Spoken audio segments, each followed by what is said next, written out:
Good morning, FUTV Army. Welcome along to the show. Welcome along to this morning's live show. 8 a.m. on the 1st of July. What is going to happen? Happy new contract day. Happy take it back from the loan day. Happy next year of your contract day. Oh, everything that you want.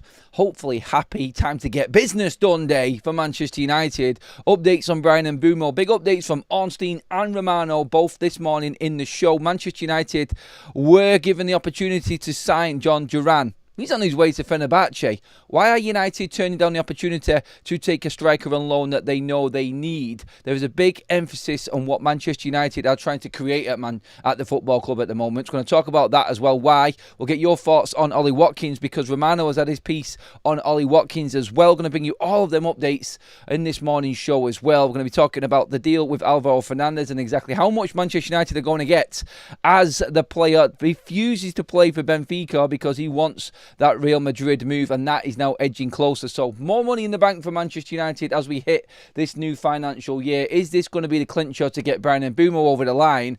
All of that jam-packed into this morning's show, everybody. Hope you're doing well. Hope you're doing fantastic. Now that June is over, we can reflect on what was a very, very entertaining, enthusiastic, then downbeat, then, well, let's just say busy June for Manchester United in so many different ways, but now the fan base want action. They want results, and July is the month, apparently, some of the journalists are saying, we're going to get it. So let's see what happens with this here. Good morning to everyone in the chat. Pile in with your comments, please, everyone. If you are catching up later on, please do get your comments in the comments section. Adam, here we go. Thank you very much, Manny, with that super chat to kickstart us off on that one. I love that. Going to get some more comments on Ollie Watkins. A rumoured price that has been given as well. But first of all, I want to bring you up to date with what Romano has said on Manchester United's plan going forward. This is a very interesting piece from Romano's own channel, actually, from last night. So here's what Romano said, first of all, on Manchester United, looking for the striker and obviously Mbeumo as well. Also Manchester United, but Man United are not going to pay 100 million euros for the striker. So, or Eintracht drop the price, or the story for United is almost impossible. United are looking at different pricing also because they are confident to sign Brian Mbeumo and they will not invest crazy money on the striker. Has to be a good deal, a good opportunity. It's true, as reported today by The Athletic, that Manchester United made an inquiry for Ollie Watkins. Man United made the call in the last 2-3 days to understand the situation of Ollie Watkins. He's one of the names under consideration at Manchester United. So let's see if Man United will decide to invest on a younger striker or experienced option like Ollie Watkins. But they made the call to be informed of the situation, to be informed on the conditions of the deal. And so the interest from Manchester United in Ollie Watkins is confirmed. Then if they will decide to advance or not, we will see. So for Mbeumo, conversations continue. I know, my United fans, your patience is over the line, but Man United are working on that.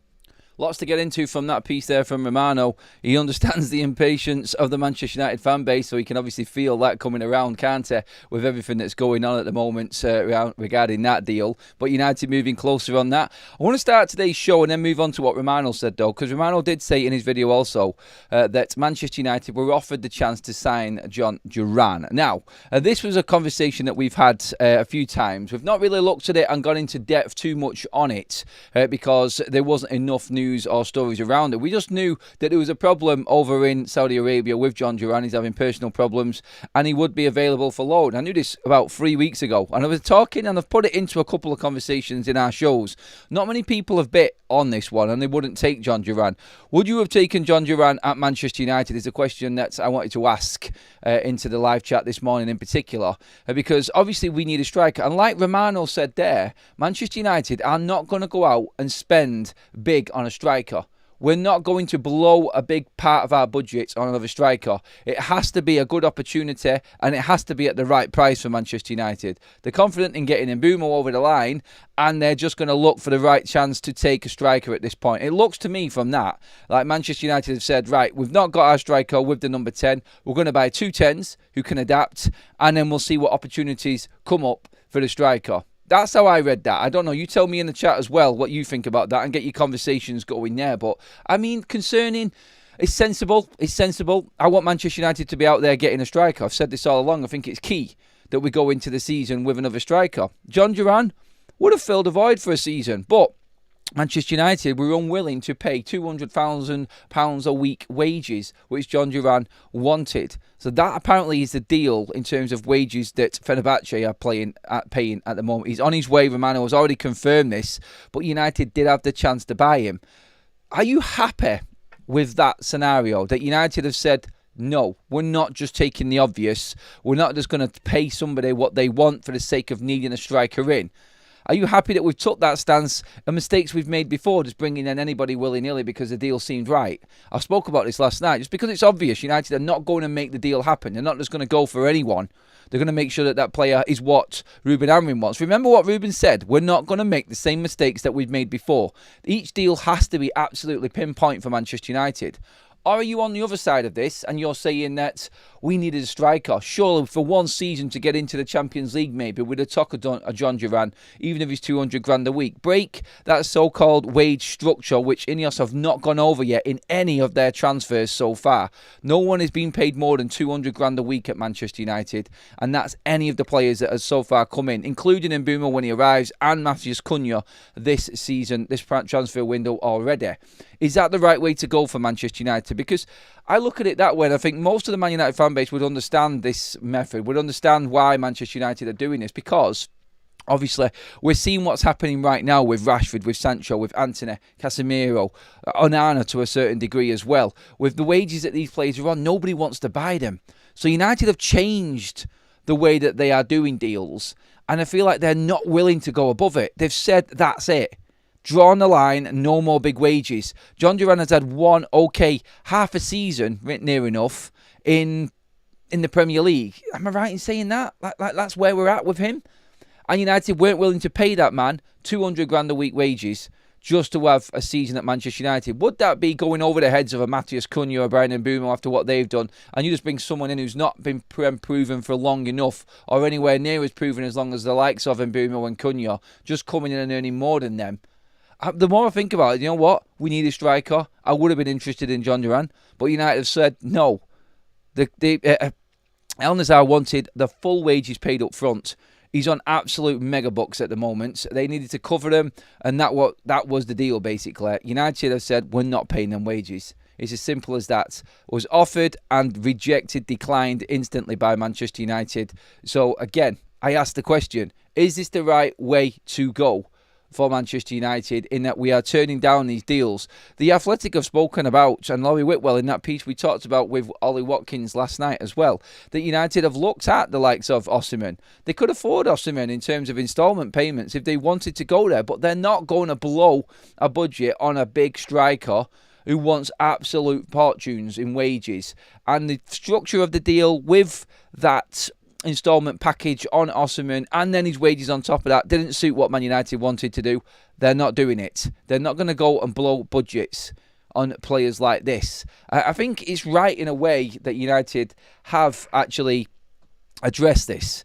I think it is good that we are negotiating a deal that suits Manchester United for the future with Brian Mbeumo. We've done it already with Cunha, and the wages on these players, they're nowhere near. They're nowhere near the top 5 earners at this football club. And these are the players that we're actually looking at to take us actually forward. It's quite embarrassing in a way that these players are coming in and they're going to be getting paid 70, 80, maybe 100 grand less than players that are probably sat on the bench because they've been brought in to replace them because they're so poor.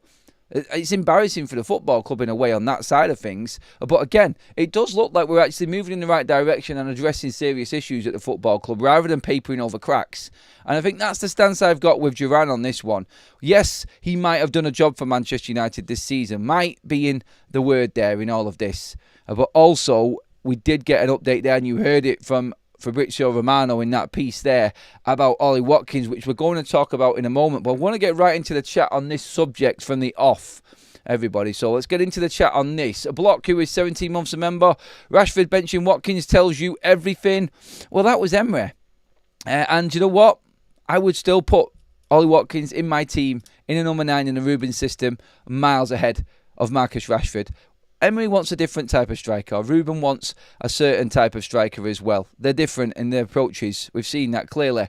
I would always take Ollie Watkins ahead of Marcus Rashford. I just think he's got a better mentality as well. He's not a prima donna. He's not I think, an entitled, I should be getting this type of player. I don't think he'd be on absolute fortunes either.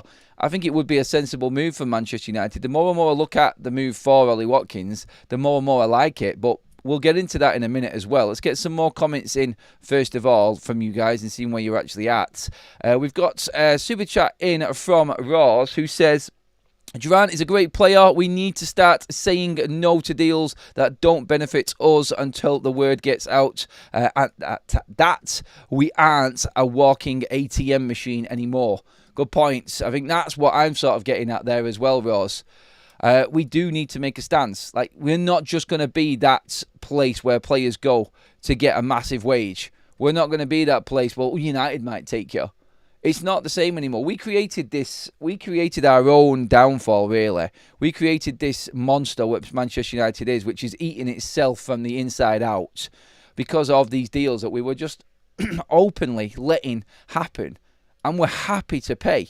Honestly, like you said, you can say what you want about Sir Jim Ratcliffe, but when we're looking at it, he came in and said straight away, didn't he? He wasn't sure about that Casemiro deal. He pulled it straight away, didn't he? He pulled it straight away. And I feel like going on to that, I look at it and I say, Manchester United right now, in the stance that we're taking with all of these players, I think is the right way to build a future. Obviously, though, it's going to affect the now because we're not going to get the player that we want for the now. And this is why this transfer window is so difficult. It's time to draw a line, send a clear message, says Ant with a super chat. Thank you, mate. Again, another one fully on board with Manchester United, taking this hard stance on not just bringing anybody into the football club. Manny again with another super chat. If we get Ollie, fine, but we bought good 10s in Cunha and Mbeumo, and with Xerxes there's a 9, possibly Mbeumo at least until the next window, and 8 and a goalkeeper are crucial in July. We need to sell too. Selling is key for Manchester United. It is everything that we need right now. Dan says, we fell into the trap of overpaying for a 29-year-old before. Watkins must be plan F. Ineos look to be scrambling on this one. Disagree with that, Dan. Falling into the trap of a 29-year-old before. Who might that be? I don't know. I mean, Robin van Persie, great signing for Manchester United. I thought that was a great deal. To be honest, I thought it was what we needed at the time, a bit of experience. United are not going to get Ollie Watkins unless the deal is right, by the way. Let's not forget that. So obviously, we want to make sure that we're not being overpriced for Ollie Watkins. Moving on to Ollie Watkins and what Romano actually said, seeing as though a few of you have brought it up in the chat. Watkins, Romano said, like what Laurie Whitwell said, and he quoted The Athletic in his piece there that you've just heard, saying that there is definite contact. But Romano said in the last 3 days. So that's an interesting one. So maybe Manchester United, right at the end of this June month, have asked Aston Villa.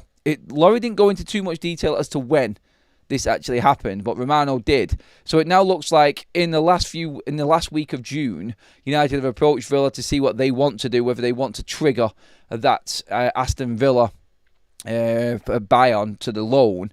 The problem with it was, which no one has talked about enough, and Laurie did say last night a little bit on this as well, was that it wasn't so much Villa not wanting Marcus Rashford, it was Rashford not wanting Aston Villa. I think people need to remember that. If Rashford turned Villa down, Rashford's the one who is forcing this move away from Aston Villa.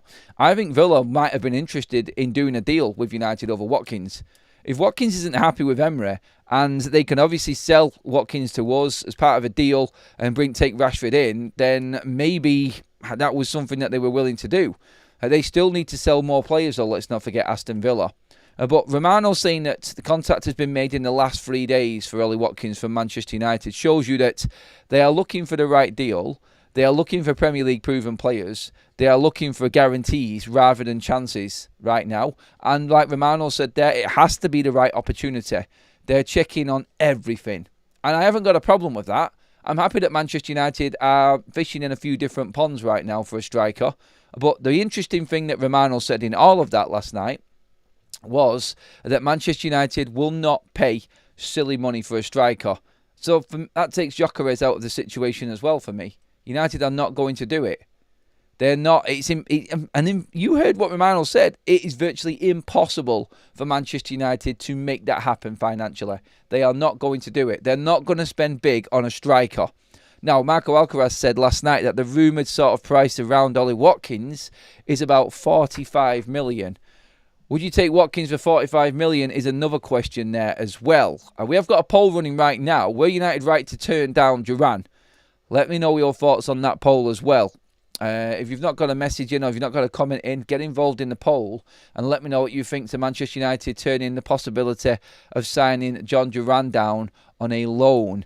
All we had to do was pay his wages, but United have stood firm on that as well by saying no, because they don't want to pay over 200 grand a week in wages for a player that's going to be there a year. That's something that United are just not going to do anymore. So that, I think, is also a good point. Watkins misses loads of chances. His finishing is hit and miss. He does work hard, though, unlike most of our players. Look, Watkins puts away the majority, I would say, of his big chances that he gets. Yes, he misses chances, but every striker misses bleeding chances. We cannot be picking up the little bits, but good point he made there on his work rate as well from Let's Walk, because that, I think, is something that Ruben would be looking at. Watkins is a player I think he would definitely go for because of the package, because of everything that actually comes with Ollie Watkins. I'm not going to bring up the link up between him and Mbeumo because they played together at Brentford, although I just did. But that's another little bonus as well. Him actually knowing the Premier League and knowing the players that he's coming up against, that alone is absolute golden for any situation in transfers. If you've got players coming in, if you've got several players coming in and you're looking to integrate them players into a team, it's difficult. Because none of them have played together before, usually. They've come from all different leagues. Like last season, we had Ligue 1, we had Serie A, we had the Bundesliga. We had absolutely every single league coming into Manchester United in transfers. The difference now and the approach in this transfer window is key that no one's picking up on. All the players coming in, they're all Prem targets, obviously. It's easy enough, but what that brings you is a knowing, first of all, of the player, played against each other several times, all of these players that we're talking about here, and they all know the league that they're in. They all know the oppositions, and they all know the opposition players that they're playing against. And together, that is absolute gold for Manchester United. I can see exactly what they're doing. I like it, I do. Would I be okay with Xerxes up front with Mbeumo and Cunha and a bit of a rotation system? Højlund Duke making the odd appearance here and there as well. Don't get me wrong, like if I had to pick a number 9 right now, if we didn't buy one, I would go with Joshua Zirkzee all day long, even though I don't think he's a number 9. I don't. I think Manchester United might be changing focus to possibly a midfielder at this moment in time. And until a striker develops and comes along with a really good opportunity for Manchester United, like Romano said, they're not going to jump on anybody, which I think is very interesting for Manchester United right now, because I think it sets out the stall, like many of you have said in the chat already, and I'm coming to the chat again in a moment. It sets the stall out for everybody to know that Manchester United are no longer the transfer pushovers. It's like Brentford would have thought, oh look, they've gone and paid that fee for Cunha. They're going to get more than what Wolves got for Cunha for Bryan Mbeumo, but we could probably squeeze a bit more out. They probably thought United would have buckled at this point. No, United haven't. They've stuck to it. And people can moan and bitch about this transfer going on for weeks. I've seen one comment come up on somewhere on social media. You cannot argue with the fact that Manchester United have been negotiating for 5 weeks for Bryan Mbeumo and are still going to pay what Brentford wanted at the start. Well, no. For one, it's not been 5 weeks. 2, how do you know what Brentford actually wanted for him apart from rumoured numbers? And it doesn't, going off the numbers, even look like what the rumoured numbers were that they want. So people are making shit up at the moment about this Bryan Mbeumo deal just to have a go at what Manchester United are trying to create and trying to build here behind the scenes. Remember what I said about that piece yesterday about Manchester United's target is to bring in a professionalism into Manchester United. They want to bring in players who are going to build an environment. We're moving away from the social media side of things. We're moving away from players that feel entitled and should have a say. They want players that are going to help build Manchester United's culture again for a younger developed team to come through. And there's a big emphasis on Manchester United bringing in younger players that not many people are happy about. But the future of this football club, with professional players being brought in right now that are Prem proven, like Cunha and Mbeumo, that want to be at Manchester United, that environment for these youngsters to come into is 20 times better than what Garnacho and Mainu have had to be brought into. And look where they're at now. Look where Garnacho is from this environment. I'm not defending what Garnacho has done, but United created that player themselves and that attitude of that player. They've done the same with Mainu, but Mainu is a different kettle. Mainu's got his head screwed on, and I've still got hope for Kobbie Mainu. I really do. I think he will turn it around, and I think we might see a different player this season after a full pre-season. But that full pre-season needs to be with these players out of the way at Manchester United, and that's what the focus needs to be. Romano didn't say it as such there, but Manchester United getting rid of players is more important than anything else right now. Mbeumo in, get it done, and get on with selling players. That is vital for Manchester United. That's all that matters right now. We'll get into that as well in a moment. Let's get some more comments in quickly as well, though. Let's see what we've got in here as well. We've got a few supers in. I'll just get through first of all. Salel, I think that's Kalel. I think how you say that again. Sorry if I keep saying that name wrong. I'm hopeful that Mbeumo gets finalised this week. I am too, mate. I think it is happening. Fabrizio Romano spoke in his piece there saying that Manchester United are closing in. Be patient, Manchester United fans. They're closing that gap. Constant communication is always there, and United are going to get Bryan Mbeumo done. So that is one good thing as well. Good morning from Macedonia. Wow, thank you. Do let us know where you actually are coming in from. It's the super chat from Petar who says, have a great feeling about this season. Hopefully we'll get Mbeumo and a striker done before pre-season.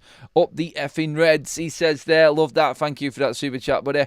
Watkins is a workhorse. Ruben needs workhorses to show rather than show ponies.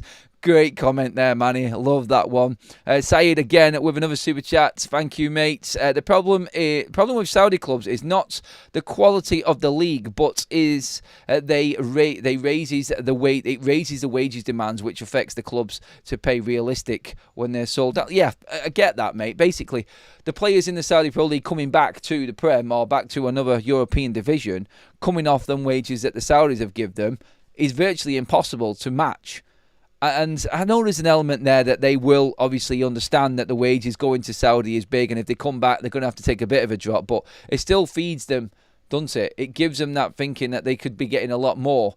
And that is a big problem. It's a great comment to make there, Saeed. Thank you for that, buddy. Thank you for the super chats that have come in already, everybody, as well. I like that one, Jim, mate. You're dead right about that one, mate. I must admit, they are started twitching when Brentford said he might stay. Oh yeah, that was made a complete. Oh my God, that's Sky Sports for you at its finest. To be honest, that one yesterday. Of course, a sporting director is going to say them things that he said in that interview with Sky yesterday. He's not going to exactly come out and say that this deal is getting close and it's nearly done. He's going to put everything out there. For everyone, it's just going to go and cover every angle with it. So don't expect anything else from that, is what I say on that one. But yes, keep your comments flying in, everybody. We're talking about everything. Talking about the Saudi Pro League's actual quality. El Hilal last night knocked Manchester City out the Club World Cup, and that was quite funny. I've not watched the Club World Cup. I've just been watching it back at normal hours. To be honest, I would never stay up to watch that tournament. It's going to be hard enough doing the World Cup next summer, but honestly, yeah, that made me tickle. That tickled me this morning. Yes, El Hilal taking down Manchester City in the Club World Cup. Ooh, unlucky, Pep. Unlucky. Well, at least you can go and get a rest now, can't you? And everyone can be ready for the Premier League season. But yeah, still a funny moment. Hello, Adam. You good, brother? If we don't get Gyökeres, why not take Ollie after signing Mbeumo? Well, I ain't got a problem with Watkins. I would take Ollie Watkins. The more and more I think about this deal, the more and more I actually think it's right for Manchester United. I do. I do think Man United are in a position right now where we could take Ollie Watkins, because I said this before. Let's look at what Manchester United are investing in right now. So you get your Cunha, you get your Mbeumo, you get your Ollie Watkins in. If Manchester United can move up 10 positions and just get 5th in the league, and not get Champions League, but be in the Europa League, that automatically brings Manchester United another 45 to 50 million for the Europa League if we do well, which you'd expect us to do in the new format like we did last time. Another 30 million plus in prize money for being in that position from where we are now. Straight away, you're looking at turning that around, and there's near enough the value of one of them players just in prize money alone. And that all of a sudden then gives you a bit more of a bargaining tool to get somebody else in next season. I honestly feel, and people are going to make a massive deal out of this statement. If United got Mbeumo done, then went and got a midfielder, possibly on loan, I think the loan market is there, and I think there are more options in midfield for Manchester United. I really do. And don't count out Ruben turning Mbeumo into some form of player. If Mbeumo wants to listen and get his head on it, which it looks like he is, and loving the videos of him training, obviously, I don't really pay too much attention to it. I'd expect a professional to do that anyway, but I love the fact that he's training with Lenny Yoro. That was the one thing I put from that. If Mbeumo's willing to actually get his head down and work under Ruben Amorim, we could get a different player next season completely. I think we can bring a midfielder in. There are options there and cheaper options there. When you're talking 30 million marks for the likes of Paulinho and Douglas Luiz, there are definitely options for United to get out there and get a midfielder. The goalkeeping situation, I think, will take care of itself, because I think we'll sell Bayindir. We've got Vitek coming back. He'll either come into the fold or be sold himself, therefore giving United enough money to actually go out and buy another goalkeeper. We'll see what happens with Andre Onana. And you got Ollie Watkins on top of that right at the end of the window. That's Champions League football next season for me. Yep, there it is. I said it. And Adam's going back to his giddy state again, everyone's going to say. But look, realistically, with them players, with no Champions League football to play, maximum rest, maximum training, maximum recovery, there's zero excuse for Manchester United if we sign them players. Obviously, right at the moment, we're missing a few of them players, and that could be the difference from from getting Champions League to Europa League or Europa Conference League football. God, don't want to be in that competition. But Manchester United, I feel, right now, are not a million miles away from competing for the Champions League places. And I mean that. Like I said, last season we took 4 points off Manchester City. We should have beat Chelsea at Stamford Bridge. We should have beat them at Old Trafford. We should have beaten Arsenal at Old Trafford. We were unlucky at the Emirates as well. We went away to Anfield and drew that game. And we took 4 points off Aston Villa without conceding a goal, who qualified for the Europa League. Yes, we were done by Newcastle. That's a team that we just don't do well against. But look at what Manchester United have come up against. And it's that day-to-day of the Premier League that United have failed in. Playing the likes of Brentford, Bournemouth and Brighton, no disrespect to them clubs, the Fulhams of this world that we struggle to play against. That there for me is where these sorts of Premier League players take United to another level. And then United can compete with the big clubs. We know we can. We always have done. Every single season. I'm not going to bring Spurs into it. Obviously, that will just kill my argument off from last season. But look, whichever way you look at Manchester United's approach to next season, it's always going to be easier than last season because there's less games. European football takes the focus completely away from what you need to do on the training ground. Like Ruben has said, Ruben now and you look at it, and this is why there's pressure on Ruben, by the way. He isn't going to get off the hook next season because he wanted a full pre-season. He's the first manager in ages at Manchester United to not have to deal with some international tournament in the summer. I can think over the last 4 or 5 years, going all the way back that much. Ruben has got a full pre-season. He's got a season without European football. He has got the perfect opportunity to show everybody the coach that he is and what he is reportedly, or what he reportedly is, and how he's progressed players and how he's brought players through. This is Ruben's time to show us as well. So we're not just looking at the players that are coming in and the quality that we need. Obviously, we need to get players out, but I'm looking what Ruben does with the players we've got. I'm looking what he does with Manuel Ugarte next season, Kobbie Mainoo next season. I want to see what decision he makes with Ahmad and Dalot on that right-hand side. Can he make Dorgu that best left wing-back option for Manchester United? Is he going to look at Diego Leon, who's arriving today at Manchester United, as another option in the first-team squad? Then do Manchester United then loan out Harry Amass or sell Harry Amass? Because we've got 2 young left wing-backs already and Harry Amass is not going to play. United could all of a sudden then, off what Ruben Amorim does this pre-season, maybe even have more money to spend if we play our cards right. because we will get money for the likes of Harry Hamas if we want to sell him. Very interesting summer ahead on that side of things. And don't think that just because deals are not being done now that there's going to be a load of work done at the end of this window. July is key. We're on tour. As soon as that tour finishes and pre-season finishes, I expect United to get very busy in the transfer market, particularly with the outgoings, and that's going to be a lot of the younger players. Can we scrape together any deal like we did? For instance, Alvaro Fernandez is leaving Benfica for Real Madrid. That has been said. He didn't play for Benfica the other day against Chelsea. He was an unused sub. Apparently didn't want to play because he didn't want to ruin his chances of making that move to Madrid. So we know that that is happening now. That's 7.7 million in Manchester United's bank account. Pure profit. Doesn't sound like a lot, but that goes a long way. An awful long way for Manchester United.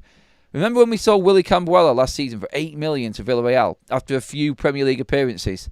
That there, for me, is Harry Hamas at 10 million out the door, at least for Manchester United, if Diego Leon turns out to be the wonder kid that everybody's been talking about in that position. I can't see Diego Leon lasting long in Man United's under-18s. I really can't. That's the rumoured position or where he's going to end up first of all, and Manchester United will then assess him throughout the pre-season. Going back to what I said a moment ago, again, why pre-season is so important, because it could make opportunities or bring up opportunities for Manchester United. If you're getting all of a sudden, let's just say Alvaro Fernandez leaves, you sell Harry Hamas, and you could scrape together maybe 15 million, a pure profit out of them two sales. That makes up for your loss on players like Marcus Rashford, Antony, Garnacho, players like that. All of a sudden, I'm not saying I want to get rid of Harry Hamas, but I'm being realistic with what's in front of him right now. I think Dalot plays left, Dorgu plays left, and Leon, who we spent 4 million on coming in, is also being brought into the fray. I don't honestly see a future for Harry Hamas at Manchester United, and I don't like saying that, but it's realistic. You get 15 million together for Alvaro Fernandez and Harry Hamas. There's 15 million pure profit right there. Manchester United can structure a deal for someone for 30 million quid, a decent midfielder for that amount. So it's not the end of the world if other players are going on loan and we have to sell them next summer. Like I've said before, there is plenty that Manchester United can do. And it's going to be a really interesting window when we get back down to the end of it. Right, into the chats we go again. And that was just my piece on how people are looking at the window. Don't get too downbeat that nothing's happening already. There's a long time to go. And a lot of deals have to wait it out. You have to get into pre-season to see what's happening, I feel. And I think a few youngsters might actually determine what Man United do in this transfer window. Ruben will love looking at all of the younger kids coming through. Maybe if Kone comes into midfield all of a sudden and smashes it, instead of going out on loan, which is rumoured to be happening, he actually stays in and around Manchester United's squad. They might not go out and buy another midfielder. Kone's maturing now. He's turning 19.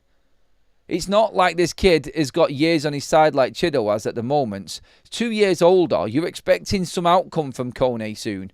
He's had his first full season. He's got better and better and better throughout the pre-season. Throughout the academy season. And maybe he comes and shines all of a sudden in Man United's first. I don't know. Honestly, I honestly don't know. We were expecting to see more of him, but we didn't last season. Maybe we'll see more of him in pre-season. But it's not the end of the world if things are not happening right now, is my point to make on that one. Jim says, Watkins would be good with Cunha and Mbeumo. Renewed his membership as well. Jim, thank you. And you are dead right on that one. He would be awesome with them two. I would love that dynamic up front for Manchester United. Compare that to what we had last season. Someone made the comment on the video from yesterday. Great comment. And he said, if you would have offered me a front three next season after that Spurs game in that final of Cunha and Mbeumo and Ollie Watkins, I'd have snatched your bleeding hand off for it. It would be a completely different Manchester United with that setup. Completely different. And yeah, I definitely would be happy with that as my front line going into next season. Villa escaped PSR by selling the women's club to parent company. Any chance United would ever do that to get some extra cash to spend? Look, Manchester United reportedly, Sir Jim Radcliffe, wants to mimic the structure and the business model of Chelsea. Well, if he does, then obviously we're going to expect Man United to sell their women's team. Look, United are back in the Champions League this season. If there's ever a time to sell United's women's team to Ineos or something like that, obviously, again, the problem we've got with this is any sort of deal like this for Manchester United would work on Ineos gaining more power. And the only problem we've got is we've got two sets of owners. The Glazers don't want to relinquish power. They want Ineos to do all of the dirty work, which they're doing now. So Ineos are not going to put any more money in or buy anything unless they get more power from Manchester United. And that's the problem we've got. Bang, collide. It's like the unstoppable force versus the immovable object type of scenario here. It's like Ineos are doing everything to try and move forward and do everything they can to save and make money and bring United back. And the Glazers are just stood there watching them do it, and they're not going to move. They're holding the power. Ineos are moving, but they're going to come up against Glazers every single time, and that's why this combination, as much as I've praised the new structure that's in place, that's why this combination of the Ineos and the Glazers is not going to work as a two going into the future. Right now, it's better than what we had, but it's still going to come up against them hurdles, and I'm not sure we can get over them. Exactly. Thanks for the super chat on that, Ross. But I brought that up as well there. So that was, again, an option for United, but why would Ineos do it? Why would they do it? I mean, there could be other parts of it. I mean, the Glazers could buy it. I don't think they would, to be honest. You sound like a delusional Spurs fan today, mate. Shut up, Block. No, I don't. But thanks for the super chat, mate.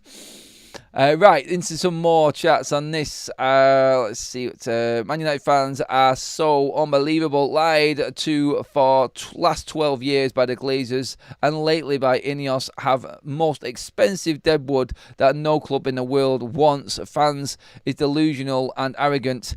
A foodie, a comment that makes absolutely no sense. What's the point in it, mate? Come on, there's got to be a punchline at the end. There's got to be something. You can't just say things and then not have something at the end of it. Come on, man. You've got to do better than that. Particularly if you're going to slag United fans off on a United channel. Come on. You've got to do more. I'm disappointed with... I'll be disappointed with Watkins, but it's United 2025. United, not United 1999. No, it's not. It's not. But Watkins is proven quality at Manchester United, and that is what we need. Ant says, with a super chat, thank you, buddy. Most important thing right now is mentality. A strong mentality can make our future. Or we can panic and make bad choices and ruin it all. Again, he says. Thank you for that, mate. And it's a very, very good point made. It is about building a new mentality and culture at Manchester United. I'm going to move on to what Ornstein has said as well in just a moment, but keep them comments coming in. Boxing says, Watkins 29, we need some experience to guide the younger players. Watkins is a model professional. Boxing's on board with it as well. You're dead right though, mate. You are dead right. You've got Chido coming through. In the next 2 years, he'll be turning, 19? And you've got Watkins for 2 or 3 years there at United. With him to learn off, I think the more and more you think about it, the more and more it does work for United. I really do think it does. Is Manchester United finally doing something, signing someone? We have been doing something all summer so far, mate. And we have signed someone as well, Matheus Cunha. It looks like Mbeumo is going to be done this week as well. United will start doing business from today. They finished the last financial year yesterday. Now it's time for business. Let's see what we've got here as well. Don't forget as well, anyone who was asking about my top again, I've been wearing quite a few tops. Actually, Man United tops from the same place. The link is up there in the live chat and in the description, everybody. If you fancy grabbing yourself a bargain. New poll running right now as well, just on the Watkins factor. What's a fair, realistic price for Ollie Watkins? Question mark. 3 choices for you. And get into the comment section below if you're not watching live, if you want to get involved in the poll and give me your thoughts on this one. 30 to 35 million. 35 to 40 million, 40 to 45 million. 11% of you have gone 40 to 45 million is worth that. 35 to 40 million, 30% of you, and 30 to 35 is where most of you are at the moment. 58% of the vote. Well over, just under 90% of you would not go anywhere near 40 to 45. 45 is the rumoured price, just so you're aware. Just so you're aware. Morning, Adam. Great show again. Love it every day. Moved from the other show for my sanity. Keep it up. Thank you very much for that one, Joe. Appreciate that. It is like a balanced view on everything here, I would say. Look, I do have strong opinions. Everybody knows that. But I love opinions back. And I love everyone who has got a strong opinion themselves in their own way. Why last night, and if you haven't already, please everybody, do get involved in our other show on Big Up as well, where we get onto the same sort of topics, but we give people a chance to call in as well. So we do a separate call-in show on Big Up. Link for that is in the description. It's completely free. And you will be notified when the shows are coming up as well. And I'll let you know here on YouTube when them shows are also coming up. But yeah, please do get over to there as well and have your say. We have some form of constant chat on there as well. It's a different platform where we can do different things over there. But bringing on fans and letting other United fans have their say as well. We do that over on Big Up. So if you just click on that link, top link in the description, everybody. That's our other show that we do where we do it a little bit differently. We just need to tuck some players for whatever cash. We can't keep waiting 5 weeks to sign somebody. It's not 5 weeks. It's still just coming up to its 4th week now. No, we can't, but these are the 2 big deals. Remember what Ruben Amorim said? 2 big signings. I think it is. Going off what Romano said, and United not going out there and spending a fortune on a striker, I think the 2 big deals that we're talking about this summer are indeed Bryan Mbeumo and Matheus Cunha. I think there's not going to be anyone bigger than that going off this. I think that's it. I think the 2 big players are in, and United are going to get to work now on whatever else and whatever opportunities they can make happen. Personally, like we've said before, United can bring 2 players in that we wanted to bring in. I think this was the plan going forward. I really do think this was what Manchester United were planning all the way through, and what Ruben knew was going to happen this summer. I actually do feel like this was where United were always at, looking at everything. And what Romano said last night is definitely along them lines as well. The thing about Dorgu is he will improve, energetic player that with a good coaching will come good, says Andrew. He definitely will. On to what Ornstein said, in fact, now. David Ornstein speaking in The Athletic on Manchester United and Ollie Watkins off the back of what Laurie Whitwell said as well in The Athletic. Manchester United are currently focusing on agreeing terms for Bryan Mbeumo, and any movements on the deal for Watkins or other centre-forward targets are expected to depend on generating funds through sales. That's pretty much backing what Romano said there from what Ornstein said. Manchester United have concrete interest in... Oh, why has that gone off my screen now? I've just lost that then. Sorry, everyone, bear with me a second. Yeah, Manchester United have contacted Eintracht Frankfurt about Hugo Ekitike, and Amorim admires Victor Gyökeres. That also coming from David Ornstein. Another piece in The Athletic this morning from Mike Critchley as well, talking about Antony. Antony is the closest to Manchester United's exit as talks with Real Betis continue. Any deal may involve United subsidising part of Antony's wages, potentially offers offset buy to sell on clause. There's all sorts of different things that we've said before regarding the Antony deal that could happen, but United are trying to be creative. Let's not forget the Athletic have also said Nkunku is still an option for Manchester United. Nkunku is still there to be got at and could be a Manchester United player. Manchester United, with the PSR window resetting on July 1st today, Man United are expected to press ahead with transfer business, finalising key outgoings while advancing pursuits for a striker, central midfielder and goalkeeper if enough sales are made. That coming from Alcaraz as well this morning. There is quite a lot going on There's quite a lot coming out in the news this morning. Significant updates coming through. Just checking up on my screen right now. Marcus Rashford is attracting more loan interest rather than permanent. That's come from The Athletic as well. And there is no concrete interest in Tyrell Malacia yet. Obviously, we already knew about that one. TalkSport are saying this morning that Ollie Watkins to Manchester United is definitely a possibility this summer. And again, it is all, I feel, put down in a way that Manchester United are just looking for opportunities. Everything that Fabrizio Romano has said. For anybody who didn't hear the Fabrizio Romano piece earlier on today, this is exactly what Fabrizio Romano had to say on Manchester United's situation again, just in case you missed it earlier on. Also Manchester United, but Man United are not going to pay 100 million euros for the striker. So, or Eintracht drop the price, or the story for United is almost impossible. United are looking at different pricing also because they are confident to sign Mbeumo and they will not invest crazy money on the striker. Has to be a good deal, a good opportunity. It's true, as reported today by The Athletic, that Manchester United made an inquiry for Ollie Watkins. Man United made a call in the last 2-3 days to understand the situation of Ollie Watkins. He's one of the names under consideration at Manchester United. So let's see if Man United will decide to invest on a younger striker or experienced option like Ollie Watkins. But they made a call to be informed of the situation, to be informed on the conditions of the deal. And so the interest from Manchester United in Ollie Watkins is confirmed. Then if they will decide to advance or not, we will see. So for Mbeumo, conversations continue. I know my United fans, your patience is over the line, but Man United are working on that. Closing in on Bryan Mbeumo, Ollie Watkins is an option. Manchester United looking for opportunities and are not going to spend a fortune or big money on a striker this summer.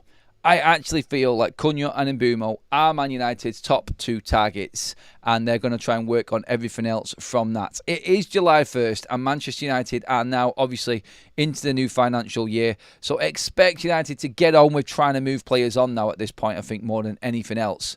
I think that's the reality that we've got to accept as a United fan base right now in terms of what Manchester United need to get done. Thank you again for all of the comments coming in. Keep them piling in. I'm going to do a big section now on your comments as well on everything. Get involved in the poll. How much is Ollie Watkins worth, everybody? 30 to 35 million, 35 to 40, or 40 to 45 mil. Let me know in the poll. At the moment, 30 to 35 million is winning it with a landslide 60% of the votes over the other two options. I don't know why we just didn't pay that what Brentford wanted, as we are going to do so weeks and weeks later. There's no improvement in our transfer department. So on that one, Stephen, here's a question. I want to just put this out there to you. If you feel like you can get something cheaper, are you not going to try? In any walk of life, are you not going to try and get that deal cheaper? Why would Manchester United pay what Brentford wanted from the start if they thought they could save a few million? Oh, and guess what? By the time it's done, he's going to walk into pre-season training like everybody else. Why does everybody have a big issue with the length of time it's taken United to negotiate Bryan Mbeumo when he's on bleeding holiday and we can't do anything anyway? I don't get the actual outcry for United and this whole agenda against Manchester United's business model and our transfer activity and how good we are in the window. We're not going to pay 70 million for Bryan Mbeumo. We'll walk away. But if you know that you can get a deal cheaper, you're going to go in there and negotiate it, aren't you? That's what you're going to do. You're going to go and try and get it cheaper. It's like going into a car showroom and seeing that the price on the window. If you think that you can get a deal out of the showroom and out of the salesman, you're going to try, aren't you? And it may take a few days of negotiating backward and forth. But you're not going to pay the opening price, are you? That's just the same in everything. I don't get why people have got an issue with Manchester United not trying to get a better price for Bryan Mbeumo. It's what we've always moaned about, isn't it? Look, we could have done what we did with Mason Mount. We could have gone, all right, Chelsea, there you go. There's 55 million. Hey, look what we done. We can get deals done. 55 million for a player that hardly plays. Do you know what I mean? Like, it's easy, isn't it? Oh, God. Like, the end of the day, look, if United go out and spend absolute fortunes on Bryan Mbeumo now, I'll give you that, and I will hold my hands up and say I was wrong. We should have just got the deal done as quickly as we could have. But really, even deep down inside me, if that scenario comes about, I'm still thinking it wouldn't have made a difference because they wouldn't have been able to do anything. United are just talking through a deal that they think they can get a better deal for, and I'm happy for them to take as long as they want, as long as Mbeumo is in for pre-season. Now, obviously, it's coming to that, and if it goes into the pre-season, we've not signed him, then I'll start asking big questions. If it's like, right, okay, that's enough now. Time to make a bleeding decision, United. Let's get this deal done, please. CC says, please stop talking about winning the title. Who said we're winning the title? Is it people in the chat, or is it me? You are building a team, resetting and dressing room, sweeping out the cobwebs. There is no better than Watkins as a pro. You need more like him. You're right on that, but I don't know who was talking about winning the league. United are nowhere near even challenging for the league title at the moment, so I don't know what that one is. Everyone, resale in players here doesn't matter. We can't sell players anyway. End up getting loan moves. Look, Rashford will go on loan. Sancho will end up going on loan. I think we'll sell Garnacho. I think we'll sell Tiro Malacia. I think it's a cheap deal to make happen. Anthony will be sold on some make-weight offer or deal. Rasmus Højlund, I don't see leaving Manchester United. And this is why the the Athletic brought out what they did yesterday. That works alongside what Romano has said, that United are not going to spend big on a striker. They're just not going to do that. So if United are going to bring a striker in, it'll be because Rasmus Højlund has left, which is how the Athletic run it yesterday. Yeah. From the Vault says, Adam, you simply cannot defend the incompetency of our board during the transfer window. I just did.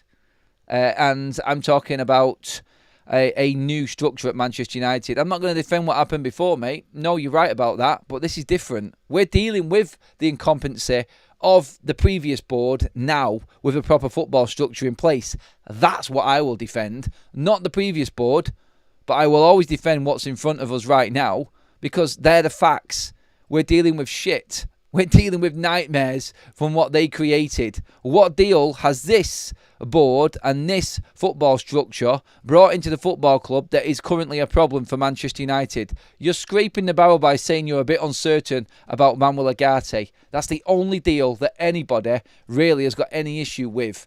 We've seen improvement from Xerxes. Yorrell's a generational talent. Mazraoui's the best transfer of the window for the price that we paid. De Ligt's a leader. Dorgu looks like a real player and with pre-season could come in. We've brought in the bleeding Aiden Heaven for 1.5 million and he's now fighting for a first team place. A brilliant signing again for Manchester United, which has saved us money in bringing in a striker in a centre-back this summer.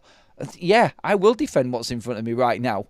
I won't defend what was there before, and I think it is easy to defend it as well. Reading a lot of the comments, you don't need other team supporters to banter us. You've got these so-called supporters. That's from Cornish Maid. Ricardo says, "Hi Adam, my issue is United spending on the wrong position." I get that point. We are screaming out for a striker and a goalkeeper first. Mount is the prime example, buying a player when we are all thinking why. We didn't need to buy Mason Mount. I've done loads of videos on that. He's a good player, Mason Mount, but we didn't need him. We needed the midfielder, the number 8 at the time. And that's what that old regime, the Myrtles and the Arnolds of this world, have left us with. They've left us with these payments and these instalments for players that we're trying to get rid of now, just 2 years down the bleeding line, which is embarrassing. It really is. And that is my issue with what is going on right now. So it's not like I'm defending everything that United are doing. They are making bad decisions still. And I think Ineos have made some stinkers. Absolute stinkers. But nobody was backing me. Oh, well, there were a few backing me. But nobody was backing me when I was saying that you were right in going in on Ineos for not sacking Ten Hag last summer. I knew exactly what Ten Hag was for this club, and he was allowing the culture to thrive at Manchester United. Not the right man. That's why I wanted him out of the club. I wanted him gone, because it doesn't matter what you bring in or what you do. With them players in Manchester United, it was always going to fail. And now look, Ruben's come in, and he's seen it straight away. And now he's getting backing behind him because they can see exactly what needs to be done at Manchester United to change the way that we actually operate and the culture of this football club. And that's why I do like what is going on right now at United. And nobody's going to convince me otherwise. Look, I'll call it out. Spade's a spade. But until I see no Mbeumo deal done and everyone walking back into training, I'm not going to complain about this football club trying to get a player in cheaper than what the selling club wants. You've always got to try and make a better deal. Always. Thank you everyone who has actually given us a like on the video. We're about to hit that 500 live like mark. So if you're enjoying the content, please pop a like on the video. It's completely free. Helps the channel. What helps the channel even more is if we grow bigger. So please hit the subscribe button as well to keep up to date. First of all, for all your Man United content. So when anything breaks, I've got you covered. We'll talk about it. We'll bring you in on the videos. I love it. And you do help the channel quite a lot, actually. More than you know, in fact, when you do hit that subscribe button. So please do hit the subscribe button and bell notifications as well if you haven't already. Let's get a few more comments in to give you your say. Annie says, what if we abandon a Mbeumo deal, let Bruno play in the number 10, and we go...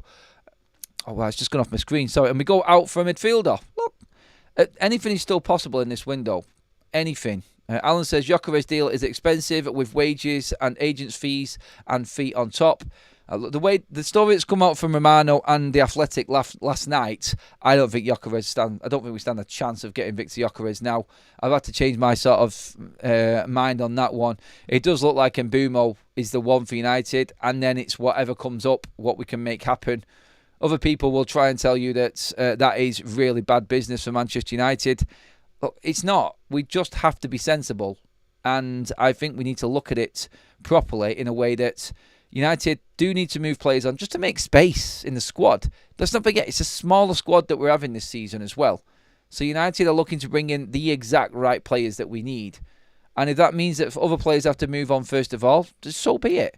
They've got their top 2 targets in, and that's fantastic business. And we were a different looking side completely to what we was when we finished last season. So that's good for me. Adam, you think last season was bad? Wait until what's going to happen in the new season.